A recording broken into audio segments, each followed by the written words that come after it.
Jakoromogi en odiechieng' mar 11 e dwe mar 11 2025 arwakni machiegni mar yudo weche manyien mag oimore biro ne achiel kachiel odiechieng' mar tich ariyo ni kama bende wan gi mathoth moaiko ni odiechieng' ma kawuono Nyakoromogi oting'o weche mag jopuonj mag JSS dwaro margi ywak mag jogo mani kod tuo mar kansa ma bende dwaro thieth manimba kachiel kod weche mathoth ahinya motenore kod kwe kachiel kod arita e kor gwenge. Nyakoromogi ber koda mokwongo twayud thuond weche. The bigger issue is where the service delivery is taking place, whether it is public hospital or private hospital. And there are two areas where people do not have information. Jotuo mag kansa ywak ni omenda mar SHA okrom thieth margi e higa. Koni serikalo nyiswane to gidhi confirm wakoso no. Kogi confirm watu wano kodok ponjo stem. To put a clear framework that can be predicted, whereby once you've served for 1 year, you know that the second year you are going to get confirmed. Jopuonj JSS dwaro ni sirikal oketie tim singo mar ndiko gi yo mongirore makao kamano to gidhi doki tich chakre higa manyien. Aneno nyocha winjo duondi kiwuoyo e wach mar kwe makasepol. To be wuoyo no kende oromo. Dakwane kikaw action. Jodongo makarachuonyo oseyo obila kod duol mar IBC kuom rem kao ndamo ne josiasa manyayo tulo e gwenge makasepol.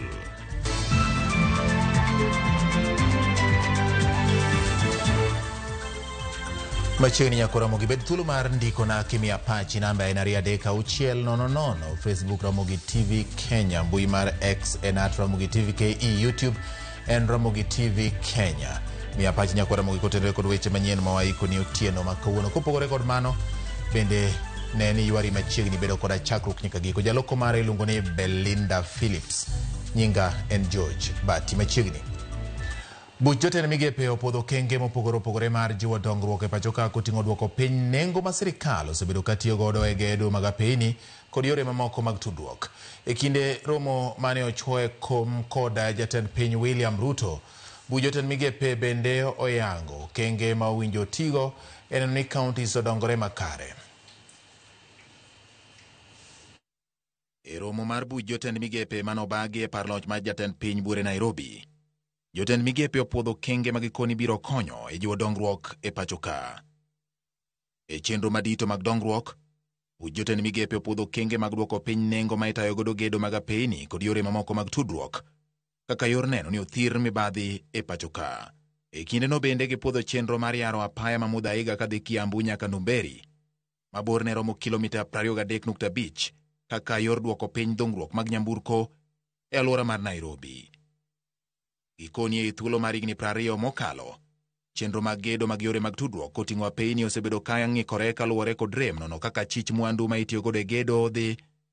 Gino ma omiyo nengo gedo medore gi 25%. Ma en lai ma buch jotend migepe okoni dhi konyo e dongo piny Kenya kaka notimore piny Ingeresa, Australia kod piny Singapore. E kinde romo no bende buch jotend migepe ogolo omenda manyuolore e wi nyinyo ne weg lope kaka yor miyo gi yot tiyo kod lopego e jiwo yuto margi kendo jolo chenro mar piny owacho mar Bottom Up Economic Transformation Agenda (BETA). Jogo modak e kuonde jot ma idendo ni schemes e counties 26 ma pacho ka bende dhi yudo thuolo mar yudo obok moyiedhi mag lope kendo koro gibiro bedo kod nyalo mar tiyo kod obokgo e kawo hola e bengi mondo mi gidongre. Buch jotend migepe bende opwodho okang' mar chugo rode ma le mag bunge nyalo kadhe e kind kar rito le mag bunge ma Nairobi ka giluwo Athi nyaka Kapiti kaka yor duoko chien lweny ma osebedo e kind dhano kod jokale.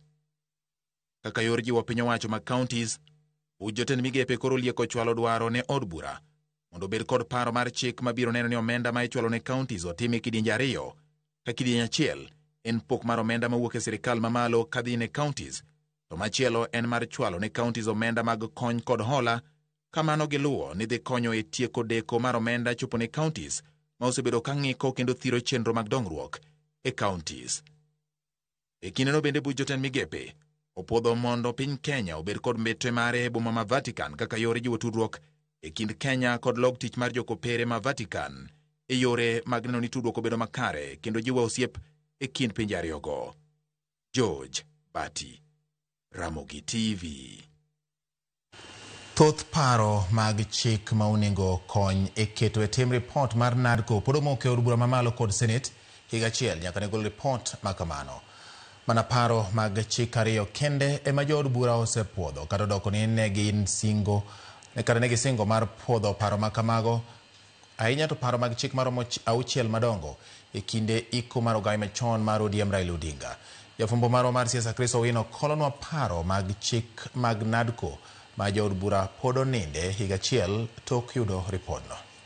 Kwaya tunapoendelea singo en gowi. Jumbe adek nyaka ne ogai machon mar ODM Mosni Raila Amolo Odinga ko e kar yweyo mare mogik. Jood bura pok onyiso ranyisi moro amora mar chopo singo mane gimiyo jo Kenya.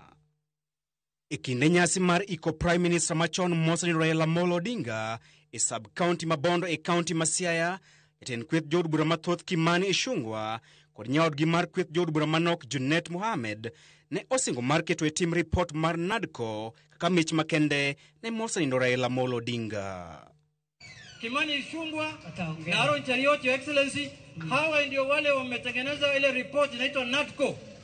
Wakati baba alikuwa, hawa walikuwa kwa komiti ya NADCO. Tumekubaliana kama viongozi wa bunge ya kwamba for the legacy of Baba, when we go back to parliament in a week's time, we will implement the NADCO report fully. Tumekubaliana hapa. Motelo ne tho mar Raila Odinga, od bura ne osemana kadho paro mag chik ariyo kuom paro mag chik aboro mag NADCO.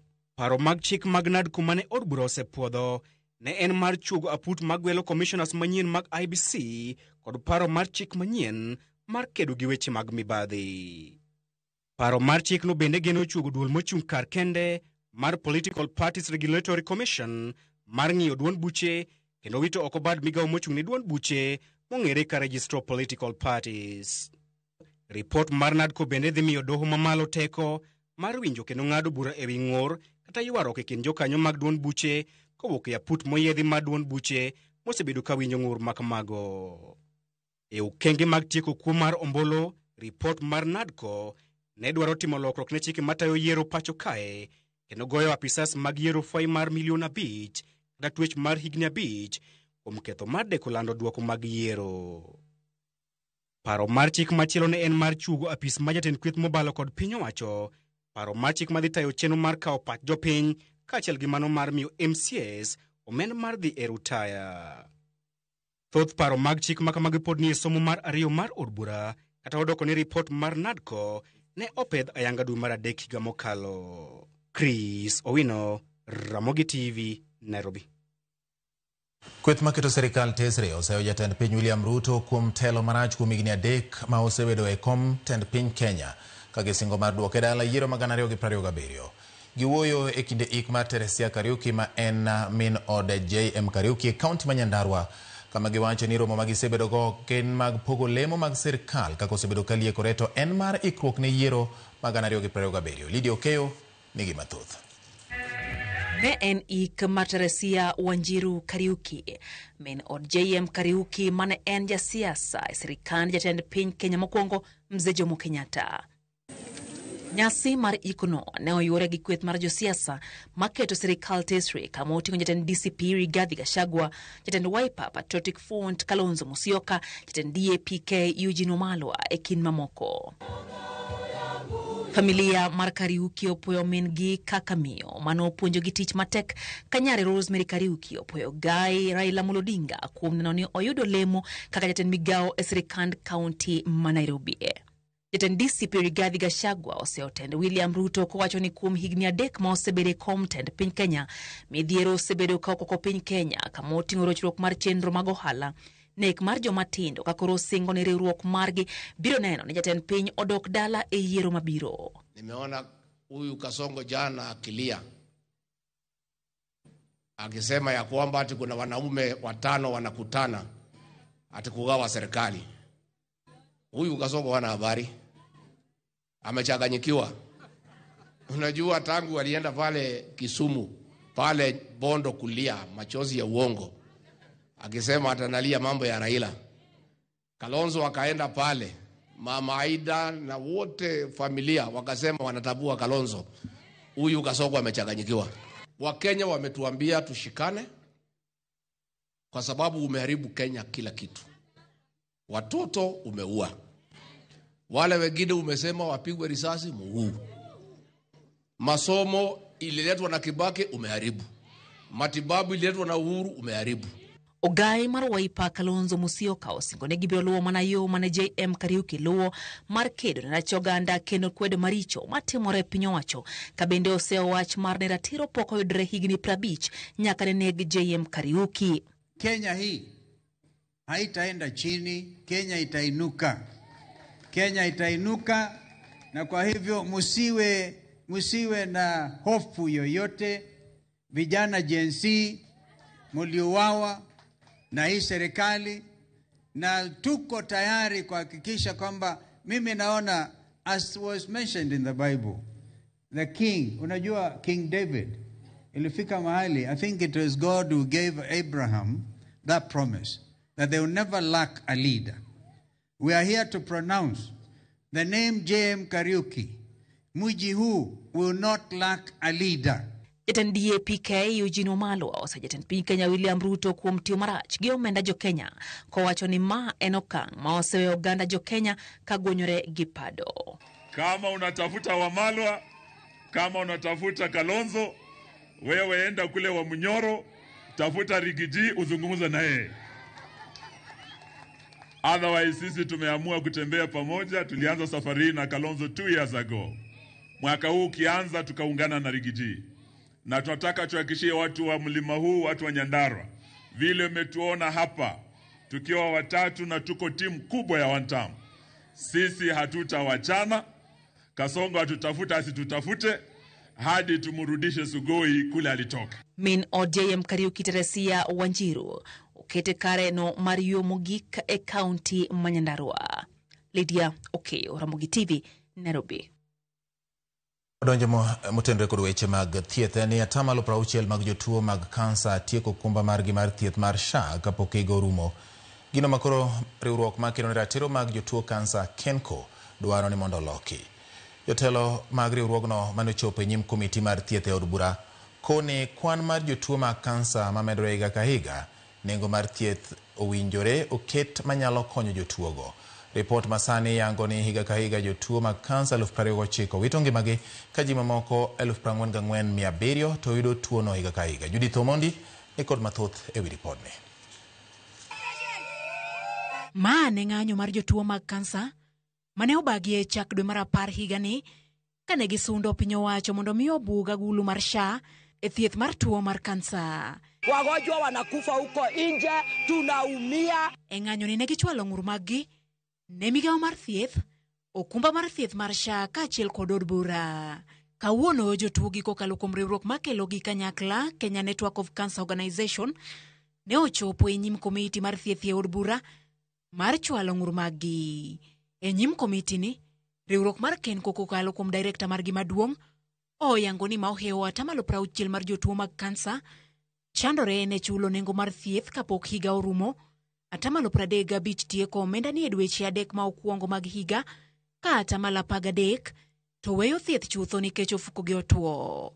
So when the coffers are empty for primary healthcare fund, when the coffers are empty for ECCIF fund, that is could be the reason why the facilities are grappling, because the facilities will keep taking you round and round and round. So as a patient, you think at the back of your mind that you should be accessing the 150,000 Kenya shillings, but it is not there. So the coffers should match the document of UHC. Report Makenko chwalo e od bura bende koni anyuola mag jotuo mag kansa osedonjo e chan kaluwore ni mondo iket jatuo mar kansa mangima e higa achiel kende nyaka ikri mar bedo kod maromo milion 3.8. There is some lining, silver lining, that we all know the problem, and you have identified the problem. I think this committee, therefore, its task is to work with you, work with the ministry, and you have also realized that the bigger issue is where the service delivery is taking place, whether it is public hospitals or private hospitals. And there are two areas where people do not have information. The public don't have information, the service providers don't have information. higa ka higa maromo jotuo 29 wito ngimagi e pacho ka nikech tuo mar kansa, ka joma yudo tuo ni higa ka higa to romo 44,700.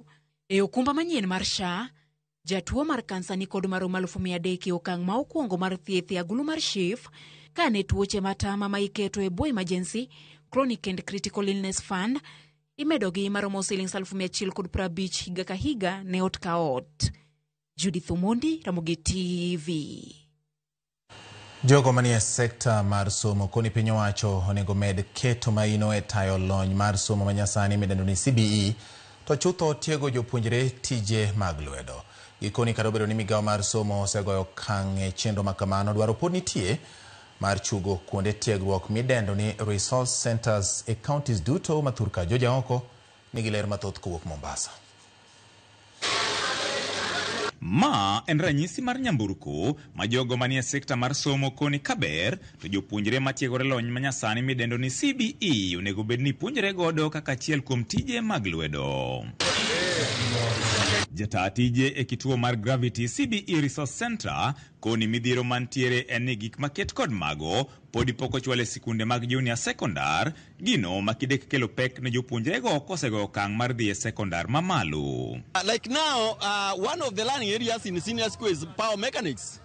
How will the learners in junior school choose power mechanics if they don't even know what it involves? So for us, we have found it necessary to actualize all those learning areas so that the learners can at least have an opening or a glimpse of what it entails. Mag CBC ber en ni ma en gimanyien manyocha kubiro to the first cohort of grade 9 nyotimo penj. Omiyo wan gi expectation ni next year gik moko bedo maber nikech koro gitie kod the primary section. Nikech ne watimo grade 9 ang'e ni research kowuok maber koro kanye kama pathways biro chakre mondo nyathi ong'e nang'o madang' otimie class mane kochako grade 10. Okoni piny owacho e bwo migawo mar somo onego ket maino mar chuogo kuonde moting'o gige tiegruok ma kamago e counties duto 47 e pacho ka kaka yor tego lony mar somo mar CBE. The government's policy is that 60% of the learners should do STEM. Makes a lot of sense. But how many of those schools are prepared for STEM? And actually, even when the policy to actualize STEM is 60%, 80% of those learners should not be in pure sciences. They should be in technical studies. And that is where a learning area like power mechanics comes in. That's where an area like electricity comes in. Kata kamano, okanga gikoni dhi nyime mar neno ni jopuonjre go yudo lony makare to chutho motenore e yore mag mbui, chenro mabende geto jopuonj mapok otegno e weche makamago. We are aware of the trends of the young people and what they need, and we are trying as much as possible to meet that gap with them, so that when we mount these programs, it is something that is a perfect fit for the young people, for the JSS, for the senior secondary school. Like for this period, we don't want them to stay idle. We want them to take these courses, take meta courses, take ICDL courses, take courses that are generative AI right now. In University of Kenya, one courses ma jopuonj go nego beni koro ng'eyo mondo ging'e sani koro we are moving from weche moko mag otas gi chok kane to sani wadhi digital. Emomiyo wan ka kendo amor jopuonj osebedo kabiro kane wagindikore ka nikech wan somo marwa en watime mana online throughout. Onge sama ibede class ineno japuonj class. Magi timore seche gi mar riwruok jopuonj ma KEPSHA bende dwani piny owacho chop singo mar chwalo moko kuom jopuonj e ngas mamalo, ka moko kuom jopuonj bende koro koni gigeto winjo gimomiyo jotend riwruoge mag jopuonj mag NAT kod KUPPET ne oketo kokgi e winjruok mar daro gi kuwuok e okumba mar thieth mar Minet nyaka e mano mar SHA. We met His Excellency the President sometimes back. And one of our demands or requests, His Excellency the President, was on promotion of our teachers. And that is something that cannot be done overnight. That is something that needs planning. That is something that needs Treasury to be involved. Kalore gi kaka nye Secretary General nyoro nyose sign an gadier ni kanyo kata koro kwarwa keto en gitulo mani kin ko biro ko kin explain wa maber. George Aoko, Ramogi TV, Mombasa. Ramogi jopuonj manie tiegruok kata interns e junior school koro kwayo mondo piny owacho oneni ondiko gi tich e yo mongirore kaka nosingi. Jopuonj go ma JSS maromo 20,000 pacho ka obwogo rem dokie school ka oyepi ka ok ochop dwachgi. Jafwambo marwa Bill Gates odwar nigi ler mathoth.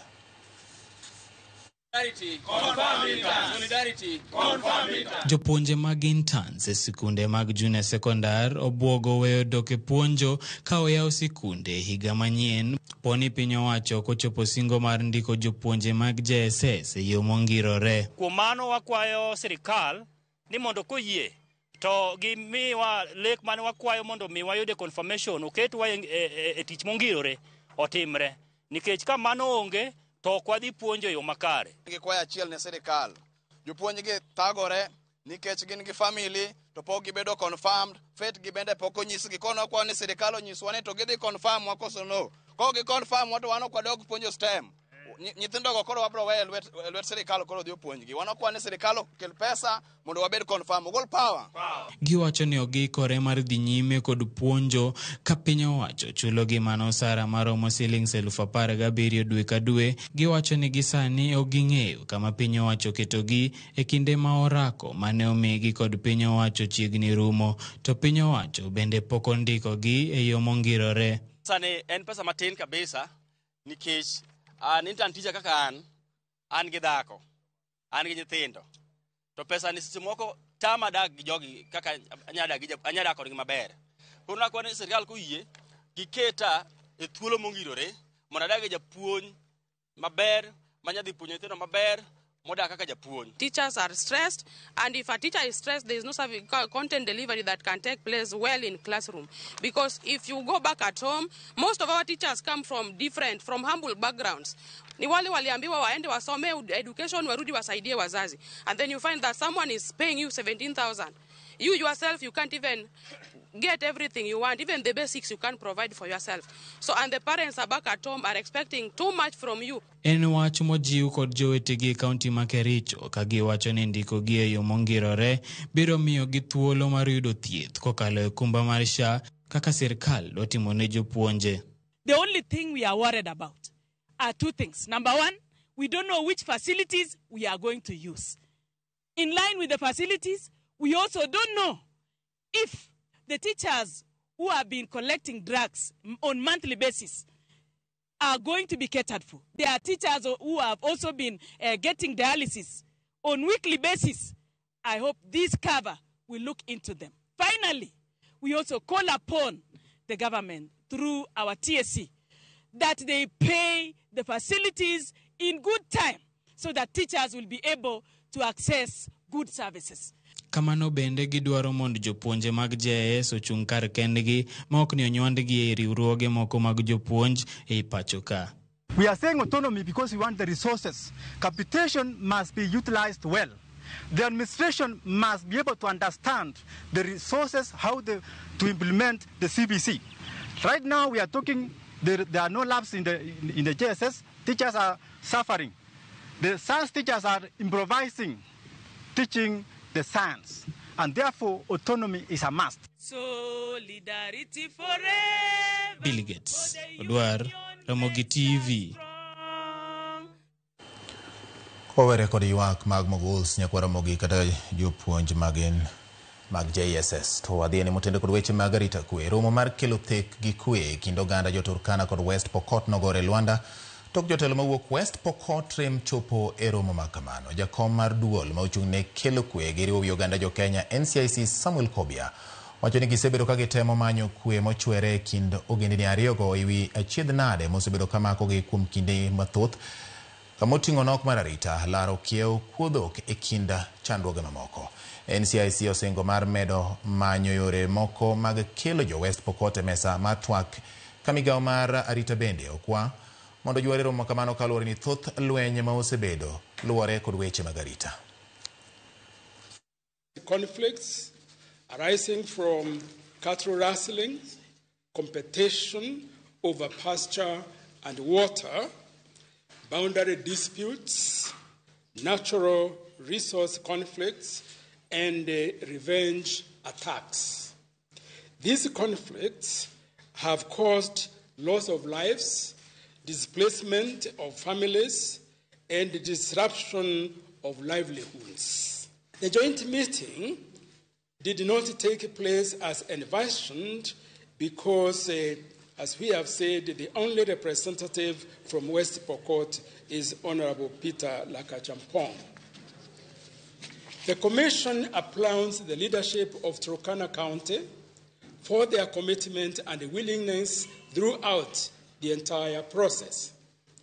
Consequently, the Commission will continue to explore all mechanisms in ensuring participation of the entire leadership of the two counties to sustainable peace and development. Jodongo mawuok e gwenge mag Rachuonyo e bwo mabul margi maong'ere kaka Greater Rachuonyo Elders Forum okwedo tulo kod nek manotimore kar chung'ur bura ma Kasipul juma mokalo, tulo magiwacho ni biro mono jopiny goyo ombulu tarik 27 mar dweni.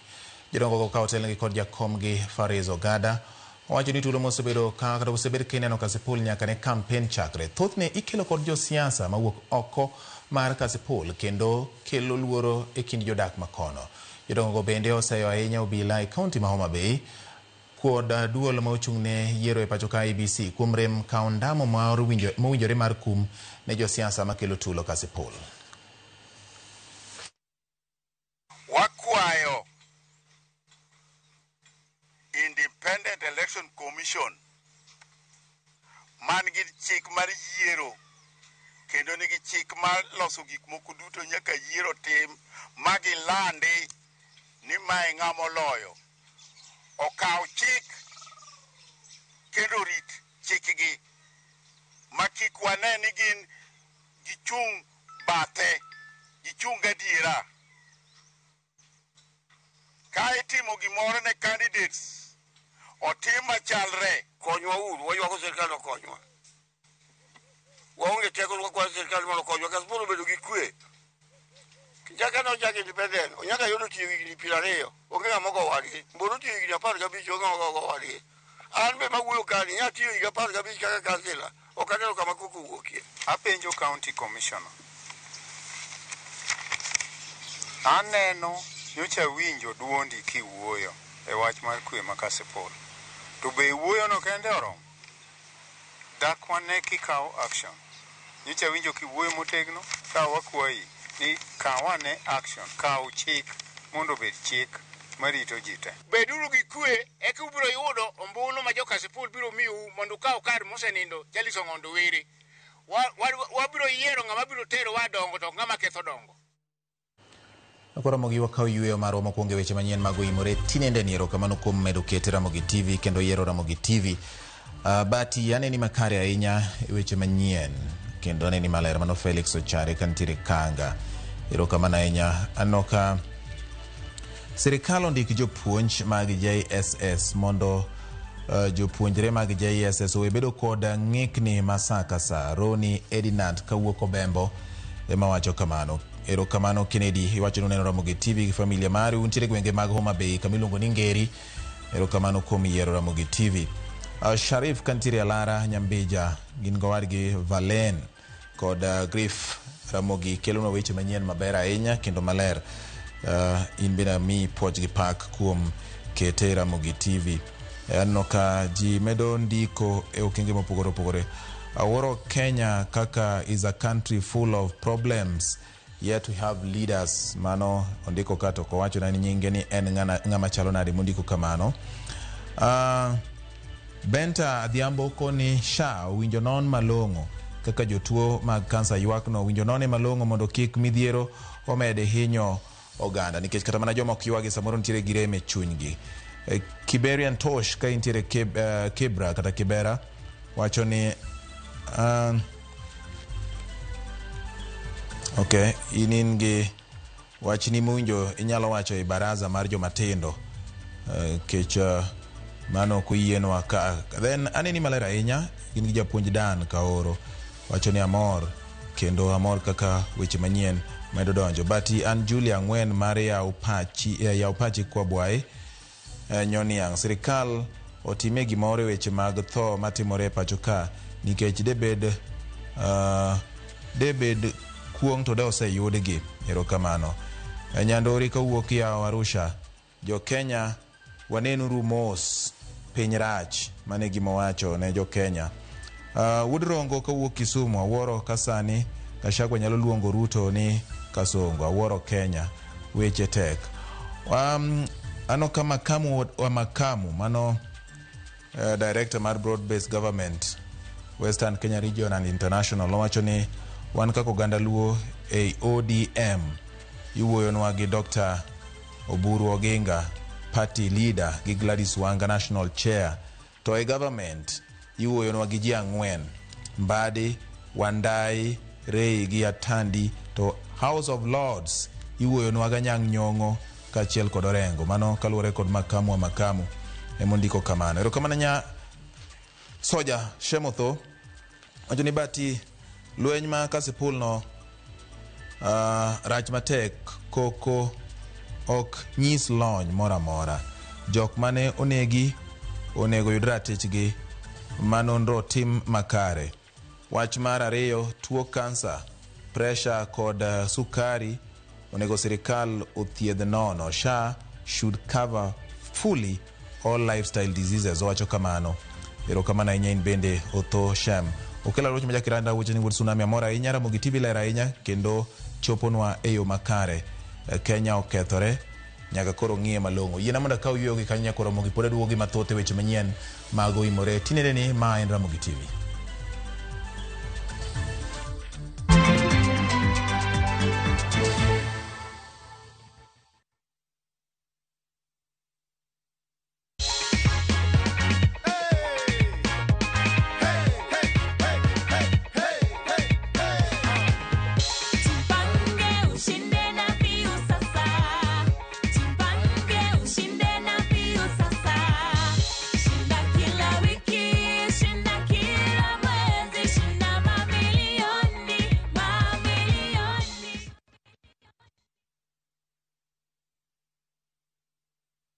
Are you a Kenya government civil servant na uko na emergency? Usijibox kwa noma. Borrowing on MyMobi has never been easier. Simply register, apply, approve, and get your cash in minutes. Dial *531# and get up to 20,000 shillings to sort your emergency and pay from your next payslip. No paperwork, no drama. Ni wewe tu na simu yako. With MyMobi, now you're in control.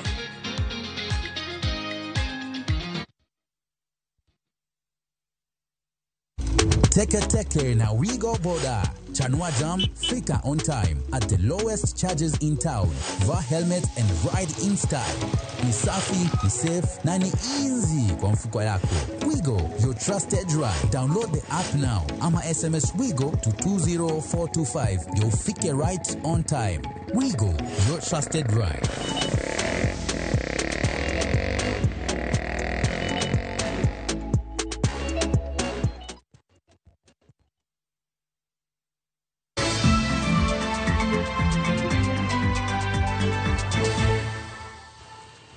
Machiegni kendo nyakwana bogi bang' wuok e yweyo wadhi nyime gi weche manyien.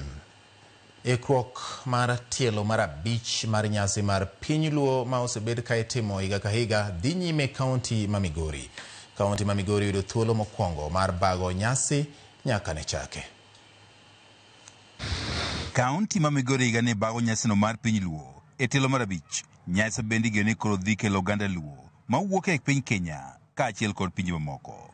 Mana kako osebed ka itime kinde mokalo, nyasi mar piny luo igeni dhi chiwo thuolo ne oganda luo mondo koro por weche ma otende kod luo kiti kod timbegi mamoko kuomgi nyaka sani koro lal weche mag somo kaachiel kod mamoko. Tingo activities mang'eny ma joluo timo, timbe joluo mane watimo chon mondo wang'is nyithindo masani ni joluo ne nigod timbegi mane gitimo chon, kaka ne ji piem gi yiedhi mwabiro dhi timo, ne ji amen ne ji mwabiro dhi timo, wabiro dhi timo ywayo tol ma iluongo ni tag of war, wabiro dhi timo kendo wabiro dhi timo gimiluongo ni tero buru. Kongo tik ber mokelonwa ni oriyowa gi nyithindwa maane e pinje mopogore opogore manoko. Wan kanyakla achiel sani kendo wan joka ng'ato kendo wawinjore. Wan gi dongruok mopogore opogore mwachano. Nyasi ni obiro e kinde moganda Luo pod ywago patron margi mar nyasi mar piny Luo mosenindo Raila Amolo Odinga. Kata kane waito wuodwa mar Andiga kamano, to piny Luo to biro dhi nyime mana kaka nyocha ochanno. Kwa joluo tetete kamoro amora ma gintie ni gibed mos. Wan gima timore ni wan juok piny ema miyo jatelo kaka nomiyowa Raila Amolo Odinga. Jagoro mar ruokno ma jodong Luo e kaunti ma Migori Joshua Ogango wach ni ka opogore kod bedo kod nyasi ni mar piny Luo gidhi nyime kod twak kod 10 counties ma Kaluo duto mondo koro ger kuonde ma inyalo kane Luo kidi kod timbegi ma bende ong'ere kaka cultural centers e counties duto ma Kaluo. Gi timbewa ok osebedo ka watimo, to gimomiyo waketo piny Luo ni en ni wadwaro ni county ka county obed gi gimiluongo ni cultural center mwadwa kete gigewa mag piny Luo mag nyithindo be koro mondo bi osom gigo mondo ging'e ni magi gik mane piny Luo timo. Nyithindo ma wan go sani okia kata luongo thum nyatiti, gineno gi anena kamano to ging'egi, gikia ni buto en ang'o, gikia kata mana thumbe mane wan go chon, gikia kata gik moko te mane watiyo go chon, kata tonge gikia pungu ni mato tong miluongo ni tong dinda koso mati luongo nang'o. E twak margi gavana ma Migori Ochele Yako kod jodong Luo e kaunti ma Migori kawo tele kod John Ben Omolo oseyango nikruok makare koro dhi nyime ma otelo ne nyasi ni. It is going to give the Luo nation an opportunity to remember the immense contribution to that community that the late patron Raila Amolo Odinga contributed to that community nationally and internationally. The pride that the community, the Luo community, the association with Raila, it will give us an opportunity to celebrate being part of Raila's larger family. George Juma, Ramogi TV, Migori. Akoromo kikoso deni report podo kwako kata lit podo kwako gweng milongo ni Chesongoch e county ma Elgeyo Marakwet kama nyaka sani jok mane olal bang' senyruok mar lo kod ng'ielruok mag kite manotimore e juma achiel mokalo pok oyudi. Jatend migawo mar jotich sirikal Geoffrey Ruku ochiwo siem ne jodak e gwenge mag Trans Nzoia, alwora mar Nam Lolwe, Nam Naivasha e kind gwenge mamoko ni mondo gibed motang' ne senyruok mar lo manyalo timore e alworago. E seche mamenyo mar jok mosewito ngimagi e sienyruok mar lo e gweng' ma Chesongoch pod dhi nyime, jatend migawo mar jotatije Geoffrey Ruku lero ni kwan jok ma osewito ngimagi nyaka sani gin 38. Bende odhi nyime komedo ni jok modak e gwenge ma Trans Nzoia, Tana River e kind mamoko mondo obed motang' ni mar gwengego e mathoth ne midhiero mag koth mapek ng'enyie. We have lost 38 people who have been confirmed. Then so far, we still have 10 people who are missing. No, not 10, 11. And also we have 24 people who have been discharged from hospital. 10 are still in hospital at the moment. Some of these areas are prone to natural disasters, especially the Marakwet escarpment in Trans Nzoia, in Kwanza, in Kiminini, we have in Tana River. Mabiro bang' sirikal lando ni iko mar jogo mane owito ngimagi e masira mar sienyruok lo e gweng' ma Chesongoch, kaunti ma Elgeyo Marakwet biro timore tarik 21 dwe mar 11 e higani. Ka familia mamoko mapok oyudo ringre jogegi to kuyo pod omako. Moko kuomgi mowuoyo kodwa lero ni gin kod geno mar yudo wedegi kapok tarik mar iko mane oland kod sirikal romo eka ginyal ikogi kanyakla kod jogo moseyudi. Kijana yangu Martin Chesa hajapatikana na mtoto ya jirani Chebet bado hajapatikana. Na mpaka saa hizi tuko na matumaini tutapata hao wote na tutawashika pamoja tarehe 21 wote. Sasa vile sina sunguka kutafuta watoto, leo napatikana mtoto mmoja na iko nguvu akusema atapatikana tena. Gilero kaka dang'ni mar paro osemako gi nyaka ne giwit wedegi, kata kamano sani giyudo fuong'ruok bang' sirikal kelo negi lakteche makedo kod dang'ni mar obwongo. Nilikuwa nimekumbuka maneno mingi, lakini wakati madaktari hata walikuja wakatusaidia kutuongelesha, tulikuwa hata na madaktari ya kuongelesha mtu karibu kichwa inakimbia. Nilikuwa moja ya hawa, lakini wakati serikali walijaribu kutuletea hao watu karibu, pressure ilirudi sawa. Kaluwore kod apisa mochung'ne weche midhiero ma apoya e kaunti no, Lawrence Mutuol, owacho ni gitiyo kanyakla kod familia mapok oyudo wedegi e neno ni giyudo ringrego. Wale 29 wanapatikana na hiyo 10 bado inapotea. Who will this be for? Ni changamoto tele kabisa, but we are hopeful. Tunakaa pamoja nao. Hata sasa nimetoka nao huko chini, tumeomba huko, akina mama wameomba, makatekista kutoka Jesoi Paris walikuja, tumeomba huko msituni, na tunatumaini kwamba by end of this before 21st tapata watu wote. Jodak Macheso Ngoch masani ojot kuonde ma opogore tok masira makamago.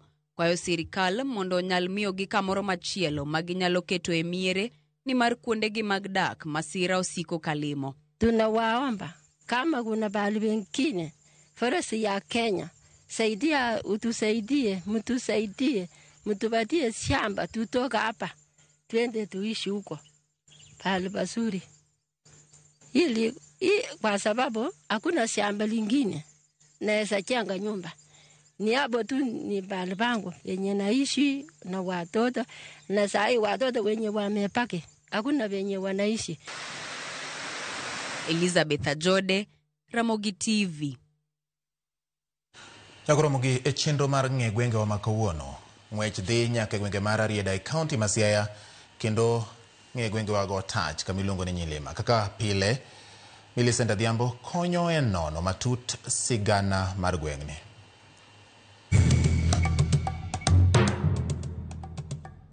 Nyakaramogi Ajwang' machiegni kendo telo machielo e chenro ni mar ng'e gwengewa. Jumani, kalapapla mar ng'e gwenge owuok e kaunti ma Kisumu, ofuyo ma odhi opiyo e kaunti ma Siaya, e gweng', chiro kata center maongere ni Nyilima mayudore e sub kaunti mar Rarieda. Ka iselimo kata isewinjo kata isekalo center, gweng' kata chiro mondik ni Nyilima, ang'o mabiro e pachi? Ang'o madinami chak kamoro ni Nyilima? Wagoyane mbaka mokwongo kod jodak kaachiel gi joala maluora ni Nyilima, ginyiswa ni to gin to pachgi chalo nade e wi gima ne omiyo ochak kae ni Nyilima. Samoro ne wan rowelo chon, welo nohero donjo gi gweng'wa ni. Koro kaka welo koro ne medre to jodongo bedo mos to penjore to gweng'wa no wanya chake nang'o. Tema paro ne gidhi gikete ni Nyilima. Ndalo manonyuola ko ayudo ka Nyilima dhi mbele. Mok dang' awachi ni Nyilima nochakre kanye. Jaduong' moro made wanyalo bedo ka do pimonwa maber, lakini wanto pod watin. Mang'eyo ni Nyilima oriwo dhoudi ariyo moriwre. Nitie Kanyangwa to nitie Konyango. Nying ma Nyilima ni ne en jaduong'. Yes. No Jakanyangwa. No ng'iyo ga nonro mag kunde ma kaka nobedo kochakre chon. Nitemo ga nyiswa kaka Kisumu ni wacho ni ji ne diga Kisumu kuno, koro Nyilima ka be no paro ni jok mano biro limbe. Omiyo nying Island no biro kai. Gomiyo ne nochake Nyilima en kama dhano ng'ato wanyalo kelo ji to walimore.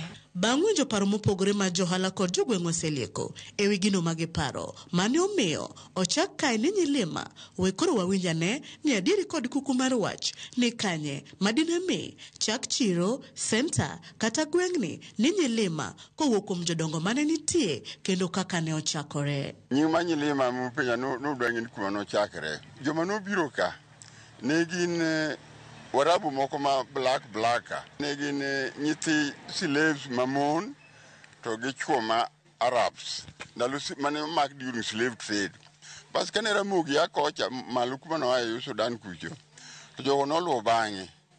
Ma kane gibiro ka to ne giro kama ne ber ma gigero ohinga maduong' mane nonyalo bedo kata futa 12 kodhi malo moluoro kaite. Bas kane oseluoro kamano, koro ne gichuo kama idonje dhot midonjo gi piny bo hinga no ema nidonje. Koro ne giluonge ni Mlima. To Mlima no to joluo to ne winj gima ne giwacho ne giluonge ni no hinga kata got. Ne gidak ka higni mang'eny. Baba notho the year 88 ka en over 100. Oneno jogo matin ka jogo dar. Kane gidar ka dala no luo ni Nyilima. Joluo ne luonge ni Nyilima to kito ne giluonge ni Mlima.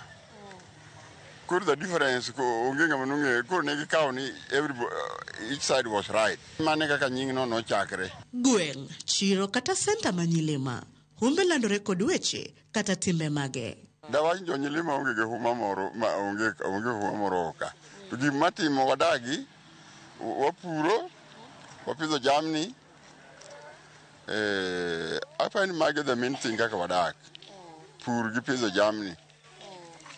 To go baso hala be kaka Nyilima no kel senda ka jiloke hala. Gimong'ewa ni mostly Nyilima ka wan jo Asembo gimong'ewa in football. Football wabere kabisa.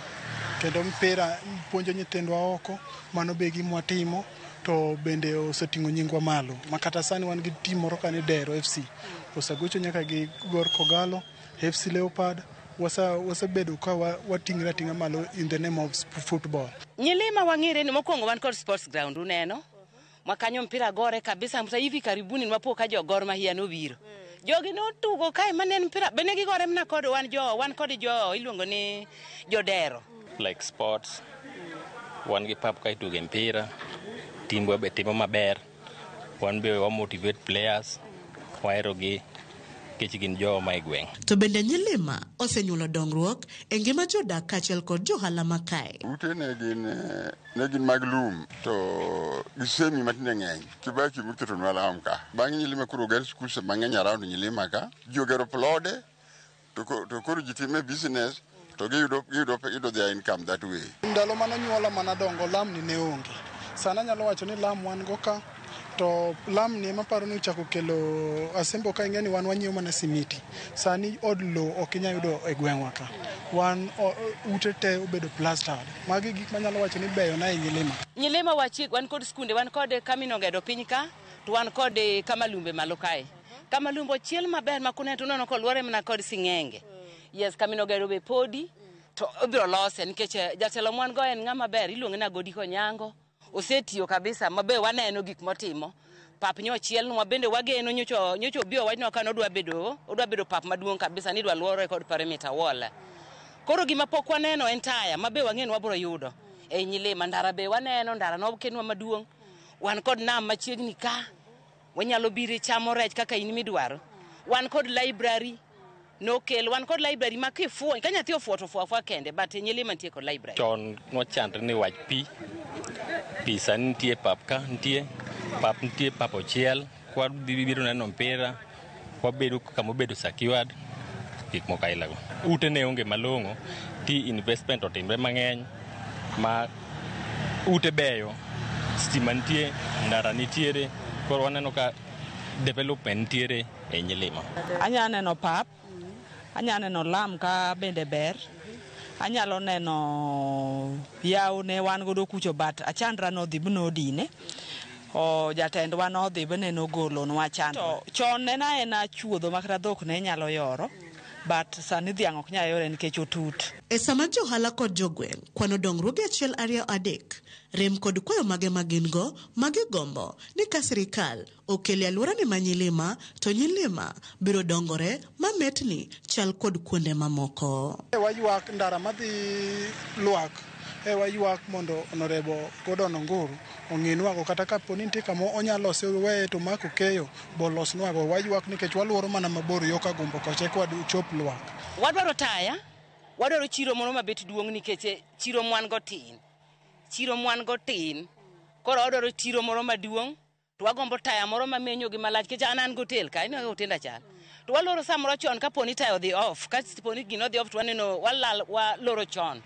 To kokel taya moro maliel gi chieng' cha. To ko butiete nyaka piny ru. Korka kaka an ng'ama tiyo tij boda anyalo gombo government omede konyowa e yor nderni nikech kaka ndara mawuok Nyilima ka madhi luak makonyowa e yor tero jotuo. Aora kanyo nitie kuma onego bed ni loso pok olose to wasetemo go koko mondo olosnwa kanyo. Wan rem mwarem en taya kod pi. Pi ma wan godo en mar chumvi ma be ng'eny ji ok hiny tiyo kode.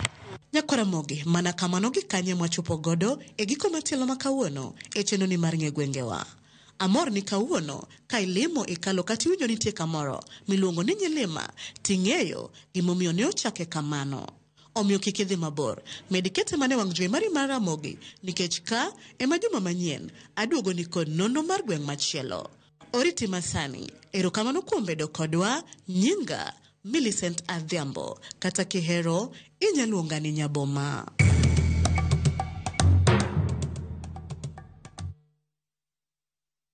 Erokamano Nyakaramogi, wakawiyo mar ariyo. Weche manyien mago imore winjo sigana mar Millicent Adhiambo ka nying mar Nyilima nochakore kaachiel kod kaka oganda ng'eyo kaka nobiro dongruoge manitie kaachiel kod ma bende pod gikwayo mondo tim geno ni gik moko biro timore kaka saa medo dhi. Erokamano ne joma medo ndikona amor kod weche milando e Ramogi TV. Gin gik matimore tung piny koni gi kocha. Erokamano ahinya. Mos makende ne joma noyudo lit Chesongoch, Nyasaye mondo migi kwe makende. Valentine Anyango Sura Kantiro Bembo wacho kamano. Erokamano Valentine. George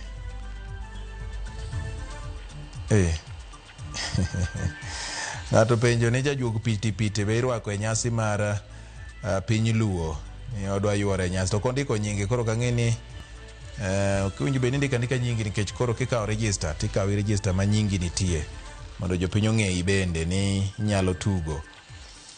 Imore kanyo waneno weche manyien. Nantiere Nyaroya, Konditi, Awuoro, Gashagwa waketo wang' jadiemre mane gima wacho ka Nyakaramogi. Erokamano. Tosh Kiberian wacho ni kwayo Nyasaye mondo kony piny Kenya. Erokamano ahinya. Kasto ji medo ndiko na mopogore opogore ka Ramogi TV mora ahinya kuom weche ulando gi mong'ith ndi kendo odoko. Erokamano. Zoom Kapita wacho ni weche manyien donjone makare ahinya kendo Ramogi emoneno maler. Luanda Konyango Center wach SHA nobati ulosi alosa motegno mondo sirikal owinje ywak mar jopiny nikech SHA to weche ne ogajore. Erokamano. Ka Oguda Kayesu ng'iso ne oyawre Ud Melkio ntiere Makalda halima ahinya ne kwe e sama jotelo timo campaigns mar siasa. Kawuono ne oneg ng'ato e gwenge ma Uriri ne ywaruok mag joma dwaro kom. Kasipul be kwe otamore. Okochuno ni nyaka remo chwer eka ng'ato bed jatelo. Nyasaye mondo okel rieko e chuny oganda mondo kwe obed abeda. Gi kinde ni Nyakaramogi na mondo kawiyo gi kanyo kaduogo podan gi weche mamoko. Ma eno imore Ramogi TV.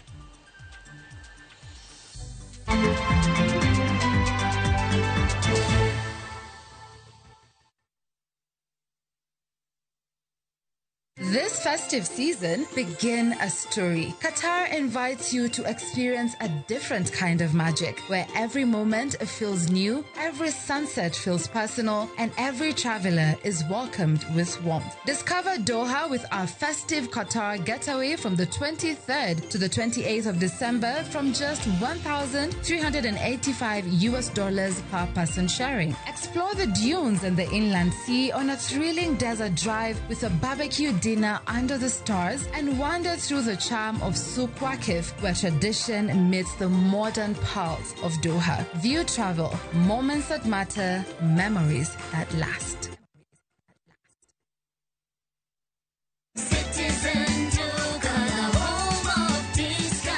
No queues, no heavy bags, no stress. Just shop on citizenduka.com and get everything delivered at your door. We deliver across Nairobi, Kiambu, Thika Road, and beyond. Shop now on www.citizenduka.com or on the View Sasa app.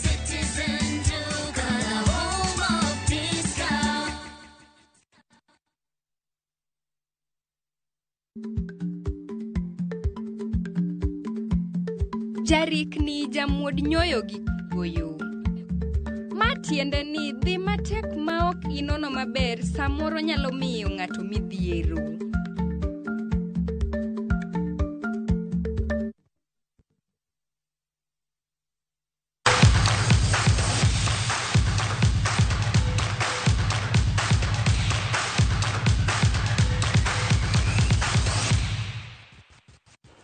Kawadonjo weche mag tuke ni moko kuom johera mag tim mar Gor Mahia okichore gi chien gi welo mar Eliud Owalo kaka patron mar tim adhulano bang' tho mar patron machon Raila Odinga ka giloso e kinde mane gilimo liend Raila Amolo Odinga e gwenge mabondo.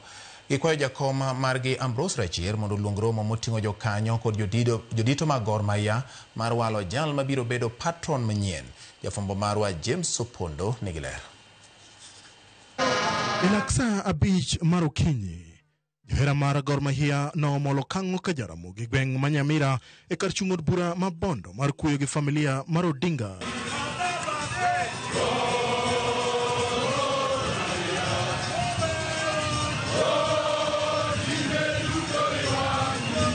E kinde no johera gono ywago Odinga kaka jala manochung' motegno gi Gor Mahia kendo chiwore mar neno ni klab no ogoyo ndamo madongo e lig ma pachoka kod pinje maoko. Wabiro kae kakang'o ka Jaramogi mondo wachung' kod patron marwa mosewewa kendo wachung' kod family kendo wakel mos marwa kaka oganda mag jogor kuom lalo babawa kata patronwa mosebedo kochung' kodwa, osebedo kata teteanwa, osebedo kochung' kodwa financially kada ka goro moko kada ka nitie pesa moro amora madwarre. Kama wantiere ni nitiere jomowuok Mombasa, nitiere nyaka jomowuok Tanzania, nitiere nyaka jomowuok Homa Bay, Migori, kamano endo nyaka Siaya, Kisumu, nyaka Kericho, kuonde mopogore opogore kaka awuok kode ne awuok Nairobi.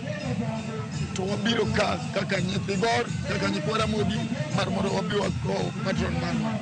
Giduol achiel, johera gi nobalo gi welo mar mane en jalup patron Eliud Owalo kaka patron manyien ka giwacho ni ne ok onywand pachgi kendo katiba matayo Gor Mahia bende ne ok olu e welo makamano. Patron ok en ng'ama iyiero gi ng'ato achiel kata ok onego bed ni iyiere kod EC mar club. Patron ng'ama onego bed ni iyiero kod board of trustees kata fans mag club. Aparo ni ung'e maber ni Gor Mahia ma en community club ma wan motelo ne. Koro ok morwa nikech nokosom pachwa ni wadwa yiero patron. Nen gima litnwa patron marwa kano nindo pok waike to oseyier ng'ato. So mano e gima wang'o i fans ma fans owacho ni kapo ni ofis oyiere odhi bedo patron mar ofis. Kuom mano ne gikwayo jakom mar klab no Ambrose Rachier mondo luong romo moting'o jokanyo kod jodito mag klab no mar chwalo nyinge jogo ma owinjore ogo kogno mar yudo ng'at manyalo tayogi kaka patron kaluwore kod katiba margi. That we know there are issues with the club. We've had the issue of the patron. And we want to say that we know we are the members of this club. We are registered members. We are also asking the EC to convene that meeting as soon as possible. As the members, we want that special general meeting to be convened for us to know all these directions that are being displayed. Who is giving this directive and whose authority?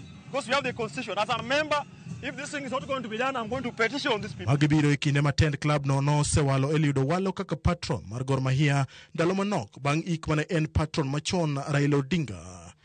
Jalup jakom mar club no Sally Bolo no singo mar chwalo ywak gi ne kuku mar tend club no kendo singo ni biro winjgi. Limbe makawuono no ywayo johera mag Gor Mahia mawuok e tunge Kenya duto chakre Mombasa nyaka Kakamega. James Opondo, Ramogi TV. Kuom thuolo machielo, kambi mar Shabiki.com biro siro tuke mag Rashid Abdalla Super Cup, tuke manochakore dwe mar 8 kendo biro chopo e giko dwe mar 12 e kaunti ma Kwale. Jata tije kambi mar Shabiki.com Abdi Wako olero ni gibiro siro tukego kuom thuolo machielo okang' ma wacho ni dhi achiel kachiel gi lek margi mar dongo mich mag rowere tuke mopogore opogore. Higani jaloch ibiro dhial e yo mopogore tok okombe ma ibiro lo wuok e pinje maoko. Tielo mar finals mag tukego ibiro bagi tarik 14 dwe mar 12 e alap ma Kwale Stadium ka jaloch biro dhi dala gi mich mar $2.5 million. Wanania ya kuendelea kuwashika mkono na kukuza vipaji vyao na kuhakikisha kwamba ndoto zao haziishii tu njiani. As Shabiki, we are always about inspiring growth and opportunities, and this is a great venture that we are happy to be part of. Tim mar Kenya Harambee Stars dhi nyime gi timo ikruok margi motelo ne tuke ariyo mag osiepe kindgi kod tim mar Equatorial Guinea kaachiel kod tim mar Cameroon. Harambee Stars biro rakore gi Equatorial Guinea tarik 14 kapok girakore gi tim mar Cameroon tarik 18. Timno e bwo kocha Benny McCarthy obedo gi orako e alap ma Nyayo kendo kelo kanyakla jotugo matugo pacho ka gi mamoko matugo e lig maoko. Jatugo matugo ne club mar Nairobi United Kevin Otiende, Brighton Onyona gi Sharif Musa maduto tugo ne Gor Mahia gin jotugo moluongi e tim mar Stars kuom thuolo mokwongo e kinde ma jatugo matugo e piny mar Spain Adrien Kibet bende oriwore gi Stars. Timno biro wuok pacho ka odiechieng' makiny.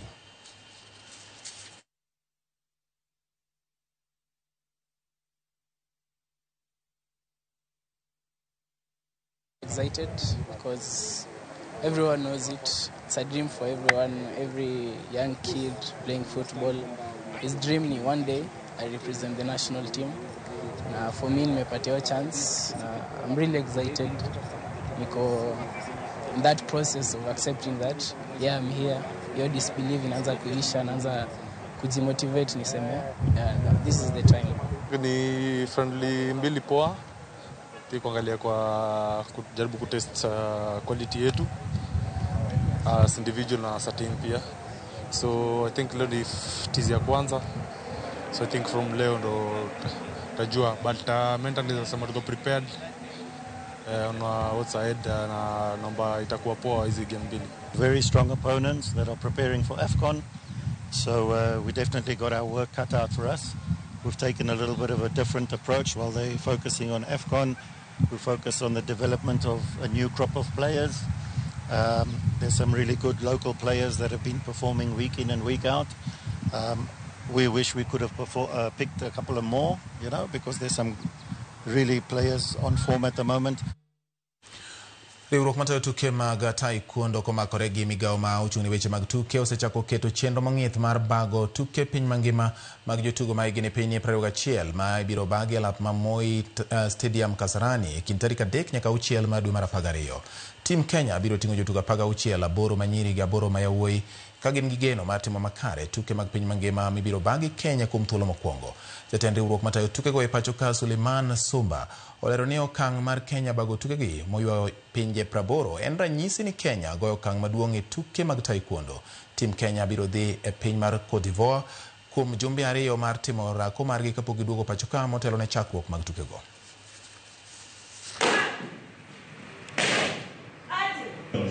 Out of the 600 players. The pressure is there, and it's not an easy task. It's not an easy task for us. As the president has said, there are many countries which are European countries. There is USA, they are there, but to us, we are Kenya. Yeah, so we are going to do something different, and we are going to make our country proud. It was a good build-up match before we go for our training in Ivory Coast for 2 weeks, preparing for the World Taekwondo Championship, which will be held here in Kenya, and the team has a positive mind, and we are planning, and we are going to get good results. It is all system go. We finished with the inspectors. We are finished with the first build-up in Kampala, which was very successful. In another few days, God willing, the team will travel to Cote d'Ivoire, because we want the residential camp to be outside this country. Within 3 weeks, they'll be ready to come back and ready to be podium ready. Kawasore ni tim mar KCB jotugo manyiri matugo tuke mag volleyball dhi nyime gi timo ikruok margi motelo ne chakruok mar lig maduong' pacho ka odira mabiro.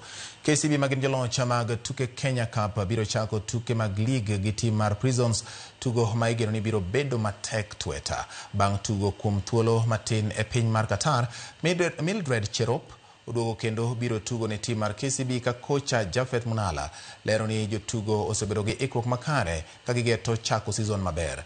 Kapten mar timno Edith Wisa owacho ni season mokalo tieko e thuolo mar 3 ne ok ber kodgi ka geno margi en timo makare season ni kendo kao okombe mar lig. KCB okiko jotugo matindo kaachiel kod mago mani kod lony.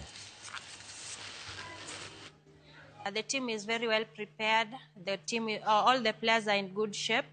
The new players we acquired last season, they have already settled in the team, and they are doing their best. They are doing well, and they have already gelled with the team in preparation for the beginning of the league in December. So the team is in good shape, and the morale is also high. We are just ready for the task ahead of us. Our training early enough. That was on 20th August for this coming season. And I'm happy to report that the players are in good shape and no injuries so far, and we are ready to go. come on the league starts on 12th, 13th and 14th at Kasarani. So I'm hopeful that we're going to perform very much better than how we performed last season.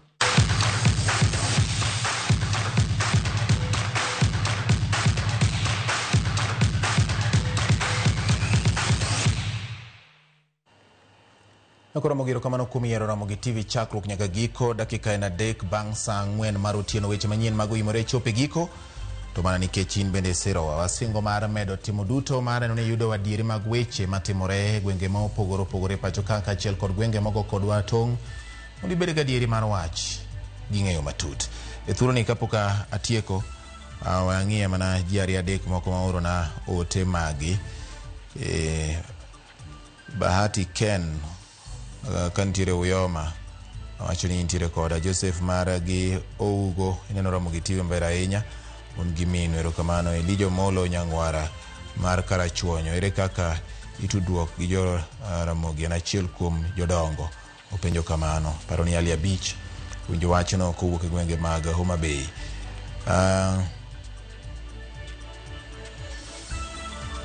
Okay bati wanini maber ahinya ka wan gi babawa Okech Smith Uliero mar Baro Ber erokamano ahinya wuod Ugenya.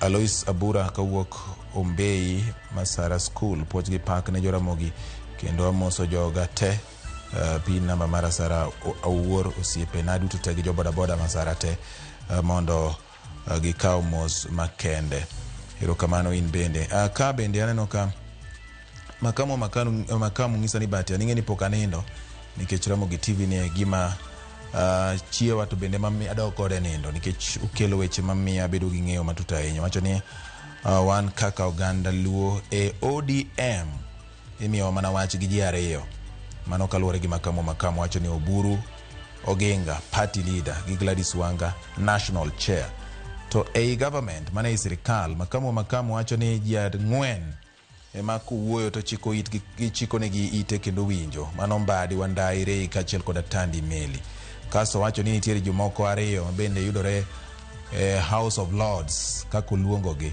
wacho ni kanyo wuoyo Aganyang' Nyong'o Omin Mary kachiel kod Orengo Nyatieng' mano makamu wacho ni en director mar broad based government Western Kenya region and international nyaka diaspora.